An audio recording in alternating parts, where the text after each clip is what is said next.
Hello student, कैसे हैं आप? I think you all are well और सेफ होंगे अपने घर पर। आज मैं आपको एनएमआर स्पेक्ट्रोस्कोपी के बारे में बताऊंगी। पिछली क्लास में आपने स्पेक्ट्रोस्कोपी पढ़ी थी, यूवी विजिबल स्पेक्ट्रोस्कोपी। इस क्लास में हम एनएमआर स्पेक्ट्रोस्कोपी पढ़ेंगे। एनएमआर स्पेक्ट्रोस्कोपी का जो फुल फॉर्म है एनएमआर का, उसको कहते हैं न्यूक्लियर मैग्नेटिक रेजोनेंस स्पेक्ट्रोस्कोपी। इसका नाम ये क्यों पड़ा, ये हम आगे डिस्कस करेंगे। जैसा कि इसके नाम से ही पता है कि ये न्यूक्लियस की स्पेक्ट्रोस्कोपी है। जो हमने यूवी विजिबल स्पेक्ट्रोस्कोपी में देखा था वो इलेक्ट्रॉन पर आधारित थी और ये न्यूक्लियस पर आधारित है। न्यूक्लियस एक चार्ज पार्टिकल है, धनावेशित नाभिक होता है। ये अपने अक्ष पर घूर्णन करता है। जब भी कोई आवेशित पार्टिकल अपने अक्ष पर घूर्णन करता है तो क्या होता है कि उससे इंड्यूस्ड मैग्नेटिक फील्ड उत्पन्न हो जाता है, प्रेरित चुंबकीय क्षेत्र उत्पन्न हो जाता है और ये एक मैग्नेट की तरह बिहेव करता है, इसीलिए इसे न्यूक्लियर मैग्नेट कहते हैं। जब हम इस पर एक्सटर्नल फील्ड, बाहरी चुंबकीय क्षेत्र नहीं लगाते हैं तो ये जो न्यूक्लियर मैग्नेट हैं वो इसी तरह रैंडमली ओरिएंटेड रहते हैं। ये विभिन्न दिशाओं में अभिविन्यस्त रहते हैं, कोई इस दिशा में, कोई इस दिशा में, कोई इस दिशा में। लेकिन जब हम बाहर से कोई चुंबकीय क्षेत्र H0 अप्लाई करते हैं इस पर, तो ये या तो चुंबकीय क्षेत्र की दिशा में अभिविन्यस्त हो जाते हैं या उसकी विपरीत दिशा में अभिविन्यस्त हो जाते हैं। जब दिशा में अभिविन्यस्त हो जाते हैं तो उन्हें अल्फा स्पिन स्टेट कहते हैं और जब ये इसकी विपरीत दिशा में विन्यस्त हो जाते हैं तो उसे हम बीटा स्पिन स्टेट कहते हैं। अब जब हम इस पर कोई इलेक्ट्रोमैग्नेटिक रेडिएशन डालते हैं तो उस इलेक्ट्रोमैग्नेटिक रेडिएशन से वो एनर्जी एब्जॉर्ब करके अल्फा स्पिन स्टेट से बीटा स्पिन स्टेट में जाता है। जब ये अल्फा से बीटा में जाता है तो एनर्जी का अवशोषण करता है, एब्जॉर्प्शन करता है, और जब बीटा से अल्फा में आता है तो एनर्जी का इमिशन करता है। ये जो स्टेट है, जब हम इस पर मैग्नेटिक फील्ड अप्लाई नहीं कर रहे हैं, इस स्टेट को हम कहते हैं कि न्यूक्लियस अपनी डीजनरेट स्टेट में है। किसमें है? डीजनरेट स्टेट में है। और यहाँ पर जब ये अल्फा स्पिन स्टेट से पार्टिकल्स बीटा स्पिन स्टेट में जाते हैं तो इसे हम कहते हैं कि ये रेजोनेटिंग स्टेट में है। कौन सी स्टेट में है? रेजोनेटिंग स्टेट में है। अल्फा स्पिन स्टेट से बीटा स्पिन स्टेट में जाने को हम कहते हैं फ्लिपिंग, पार्टिकल्स की फ्लिपिंग। तो रेजोनेंस नाम कहाँ से आया है यहाँ पर? रेजोनेंस जब पार्टिकल अल्फा और बीटा स्पिन स्टेट में डिवाइड हो जाते हैं तो उसे हम रेजोनेंस कहते हैं। न्यूक्लियर मतलब न्यूक्लियस से लिया गया शब्द है। मैग्नेट, न्यूक्लियस एक मैग्नेट की तरह बिहेव करता है, इसलिए न्यूक्लियर मैग्नेटिक। रेजोनेंस मतलब यहाँ पर रेजोनेंस होता है, इसलिए इस स्पेक्ट्रोस्कोपी का नाम एनएमआर पड़ा। यहाँ पर जो रेडिएशन यूज होती है अल्फा स्पिन स्टेट से बीटा स्पिन स्टेट में जाने के लिए जो रेडिएशन यूज में होती है वो होती है रेडियो वेव। इलेक्ट्रोमैग्नेटिक रेडिएशन की रेडियो वेव यूज में आती है। क्यों? क्योंकि यहाँ से यहाँ जाने के लिए बहुत ही कम एनर्जी की आवश्यकता होती है। डेल्टा ई जो है वो बहुत कम एनर्जी की आवश्यकता होती है और जो रेडियो वेव है उसकी जो लैम्डा है वो ज़्यादा होती है और उसकी एनर्जी कम होती है। E is inversely proportional to 1/λ। ठीक है, रेडियो वेव की लैम्डा ज़्यादा है और एनर्जी कम है। वो इतनी काफ़ी एनर्जी है उसके पास, रेडियो वेव के पास, कि अल्फा स्पिन स्टेट से न्यूक्लियस बीटा स्पिन स्टेट में चलाता है। इसीलिए यहाँ पर हम रेडियो वेव का यूज करते हैं। अब प्रश्न ये उठता है कि क्या सारे नाभिक एनएमआर दे सकते हैं, स्पेक्ट्रम दे सकते हैं? तो ऐसा नहीं है। केवल वे नाभिक ही एनएमआर स्पेक्ट्रम देते हैं जिनकी न्यूक्लियर स्पिन क्वांटम नंबर, इसको अपन कहते हैं, आई की वैल्यू ½ 3/2 या 5/2 होती है। अब जो ये आई क्या है? आई का, इसको कहते हैं न्यूक्लियर स्पिन या स्पिन क्वांटम नंबर। आई का मान प्रोटॉनों की संख्या व न्यूट्रॉनों की संख्या पर निर्भर करता है। आई के मान के आधार पर 3 प्रकार के नाभिक होते हैं। पहले वे नाभिक जिनमें प्रोटॉन व न्यूट्रॉन विषम संख्या में होते हैं परंतु इनका योग सम होता है। For example 2H1। Here number of proton is 1 plus number of neutron is 1। Total number of particles is 2। Hence I is nuclear spin. तो एक प्रोटॉन है उसके लिए स्पिन क्वांटम नंबर का मान ½ होगा। न्यूट्रॉन का एक पार्टिकल है, इसके लिए स्पिन क्वांटम नंबर का मान ½ होगा। ½ + ½ = 1।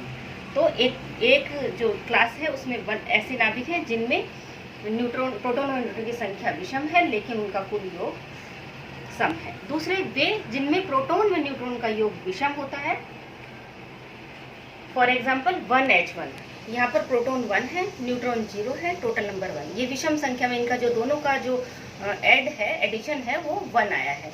अब आई की वैल्यू निकालने के लिए क्या करेंगे कि जितने पार्टिकल हैं उसके स्पिन क्वांटम नंबर का मान रखेंगे। तो आई के लिए यहाँ पर केवल एक प्रोटॉन है तो इस एक पार्टिकल है उसके लिए हाफ आ गया, न्यूट्रॉन नहीं है इसलिए इसके लिए 0 आ गया, तो टोटल इस आई की वैल्यू आ गई हाफ। इसी तरह दूसरा पार्टिकल है 13 कार्बन 6। तो ये वो नाभिक हैं जिनमें इसमें आई का मान हाफ, 3/2, 5/2 इत्यादि होता है। तीसरे वे नाभिक हैं जिनमें प्रोटॉन व न्यूट्रॉन की संख्या का योग सम होता है। फॉर एग्जाम्पल 12 कार्बन 6, यहाँ प्रोटॉन 6 है, न्यूट्रॉन 6 है, तो टोटल इनका योग 12 हो गया। यहाँ पर आई की वैल्यू 0 आती है क्योंकि प्रत्येक पार्टिकल के लिए स्पिन क्वांटम नंबर का मान हाफ होता है। तो जितने पार्टिकल होते हैं उनका हम एडिशन कर देते हैं, उनको कलेक्टिवली लिख देते हैं। तो यहाँ पर 6 है तो half plus half minus half plus half minus half, तो टोटल जब 6 पर आएगा तो टोटल जो आई की वैल्यू आ जाएगी वो 0 होगी। तो इन 3 प्रकार के नाभिक में से केवल वे नाभिक ही एनएमआर स्पेक्ट्रम देते हैं जिनमें आई की वैल्यू हाफ, 3/2, 5/2 इत्यादि होती है। जिनकी आई की वैल्यू 0 होती है वे एनएमआर स्पेक्ट्रम नहीं देते हैं। वे जिनकी आई की वैल्यू पूर्णांक होती है वे स्पेक्ट्रम देते हैं, लेकिन उनकी सिग्नल इतने हाई होते हैं कि ब्रॉड होते हैं कि उन्हें हमारे लिए वो यूजफुल नहीं होते। अब जैसे अपन यहाँ पर प्रोटॉन स्पेक्ट्रोस्कोपी के बारे में पढ़ेंगे, क्योंकि हम केवल 32 तरह की पार्टिकल हैं जो कि एनएमआर स्पेक्ट्रम देंगे, प्रोटॉन और 13 कार्बन। हमारे कोर्स में है प्रोटॉन स्पेक्ट्रोस्कोपी प्रोटॉन, तो यहाँ पर हम प्रोटॉन स्पेक्ट्रोस्कोपी के बारे में पढ़ेंगे। तो प्रोटॉन के लिए ये 2 स्पिन स्टेट में, प्रोटॉन जो है वो उसके जो पार्टिकल्स हैं वो 2 स्पिन स्टेट में डिवाइड होते हैं, अल्फा और बीटा। कोई भी पार्टिकल, कोई भी जो नाभिक है, न्यूक्लियस है, वो कितने स्पिन स्टेट में, ऐसा नहीं कि वो 2 में ही डिवाइड होगा, वो 4 में भी डिवाइड हो सकता है, 6 में भी हो सकता है, 8 में भी हो सकता है। लेकिन जो प्रोटॉन है 1H1 वो केवल 2 स्पिन स्टेट में डिवाइड होता है। ये किससे निर्धारित होता है? ये इस फॉर्मूले से निर्धारित होता है 2i+1। इससे निर्धारित होता है कि कितने स्टेट में ये डिवाइड होगा। आई की वैल्यू हमें रखनी है। प्रोटॉन के लिए आई की वैल्यू हाफ है, 2 1/2 + 1 = 2। तो प्रोटॉन के लिए इसकी वैल्यू 2 आएगी, जबकि कार्बन 13 के लिए आई की वैल्यू 3/2 होती है। कार्बन 13 के लिए आई की वैल्यू 3/2 होती है, तो उससे 2 कैंसिल, यानी 4 स्पिन स्टेट में। कार्बन 13 में ये 4 स्पिन स्टेट में डिवाइड होता है। तो proton 2 spin state, alpha spin state और बीटा स्पिन स्टेट में डिवाइड होगा। अब अल्फा स्पिन स्टेट से बीटा स्पिन स्टेट के लिए जाने के लिए कितनी एनर्जी चाहिए, उसको हम इस फॉर्मूले से निकालते हैं। डेल्टा ई की जो वैल्यू है वो हम इस फॉर्मूले से निकालते हैं। Delta E = gamma H H0 2π, ये है 2π। गामा क्या है? Magnetic gyric constant. और हाइड्रोजन के लिए इसका मान है 26,750 गॉस। ठीक है, ये है, देखिए ये इसको 2 मिट गया है। तो अब हम जानते हैं डेल्टा ई = hν भी होता है। तो यहाँ पर डेल्टा ई की वैल्यू hν रखने पर हमें मिलता है, h से h कैंसिल हो गया, हमें मिलता है न्यू फ्रीक्वेंसी = गामा H0 2π। यानी जो फ्रीक्वेंसी है प्रोटॉन की, जो प्रोटॉन घूर्णन कर रहा है उसको हम कहते हैं घूर्णन आवृत्ति।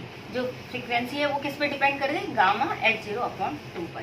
H0 क्या है? बाहरी क्षेत्र, जो हम मैग्नेटिक फील्ड बाहर से अप्लाई करते हैं, ठीक है, वो है H0। अब ये हमारे ऊपर डिपेंड करता है कि हम H0 की वैल्यू कौन सी लें। तो इंस्ट्रूमेंट पर डिपेंड करता है, जो हम इंस्ट्रूमेंट यूज में लेते हैं। जनरली हमारा इंस्ट्रूमेंट में जो H0 की वैल्यू है, मतलब एक्सटर्नल मैग्नेटिक फील्ड की वैल्यू है, वो 21,100 है। तो यहाँ पर H0 की वैल्यू रख देंगे। गामा की वैल्यू आपको पता है 26,750 की वैल्यू रखने पर हमारे पास जो घूर्णन आवृत्ति, प्रोटॉन की जो घूर्णन आवृत्ति है वो आएगी 89.55, जो कि लगभग बराबर है 90 मेगाहर्ट्ज की। यानी जब एक्सटर्नल मैग्नेटिक फील्ड को हमने कांस्टेंट कर दिया, एक्सटर्नल मैग्नेटिक फील्ड की वैल्यू को हमने कांस्टेंट कर दिया, उस समय उसकी जो घूर्णन आवृत्ति है वो 90 मेगाहर्ट्ज होगी। अब हमें सिग्नल कब प्राप्त होता है, जब ये जो 90 मेगाहर्ट्ज की फ्रीक्वेंसी उसकी प्रोटॉन की है उस पर रेडिएशन हम डालें तो वो रेडिएशन की आवृत्ति भी यदि 90 मेगाहर्ट्ज होगी तो दोनों एक साथ कॉन्साइड करेंगे और हमें स्पेक्ट्रम प्राप्त होगा, हमें एक पीक प्राप्त होगी। तो अब हमें या तो ये चेंज करना है, H0 चेंज करें या फ्रीक्वेंसी चेंज करें, तो दोनों में से कोई एक चेंज करना है। इसके लिए हमारे पास दो मेथड है, फ्रीक्वेंसी स्वीप मेथड और magnetic field sweep method. Frequency sweep method में हम H0 को कांस्टेंट रखते हैं, जैसे हमने यहाँ रख दिया 21,100 को कांस्टेंट रख दिया, जिससे कि फ्रीक्वेंसी कांस्टेंट हो गई, कितनी आ गई 90 मेगाहर्ट्ज। तो यहाँ पर हम क्या करते हैं, H0 को कांस्टेंट रखते हैं, तो अब उसकी फ्रीक्वेंसी कांस्टेंट हो गई। अब फ्रीक्वेंसी को, इसकी प्रोटॉन की फ्रीक्वेंसी अपने पास फिक्स है 90 मेगाहर्ट्ज। अब हम जो सोर्स से लाइट डाल रहे हैं, इलेक्ट्रोमैग्नेटिक रेडिएशन डाल रहे हैं, उसको हमें चेंज करना है और जब वो 90 मेगाहर्ट्ज पर आ जाएगी उस समय दोनों कॉन्साइड हो जाएंगे और हमें सिग्नल प्राप्त हो जाएगा। तो यहाँ पर ये करना है, सोर्स की फ्रीक्वेंसी को चेंज करना है। दूसरा मेथड है मैग्नेटिक फील्ड स्वीप मेथड। इसमें क्या करते हैं हम कि सोर्स की फ्रीक्वेंसी कांस्टेंट रखते हैं, तो सोर्स की फ्रीक्वेंसी को जब हमने कांस्टेंट रखा और अब हम चेंज करते हैं H0 को, मैग्नेटिक फील्ड को। जब मैग्नेटिक फील्ड चेंज होता उस पर घूर्णन आवृत्ति, जो प्रोटॉन की जो घूर्णन आवृत्ति उसके बराबर हो जाएगा, उस समय हमें सिग्नल प्राप्त हो जाएगा। तो जो सेकंड मेथड है वो जनरली यूज़ में होता है, ज़्यादातर इंस्ट्रूमेंट में सेकंड मेथड यूज़ में आता है। तो आज इतना ही, नेक्स्ट वीडियो में या नेक्स्ट नोट्स में आपको आगे का मिलेगा। Thank you.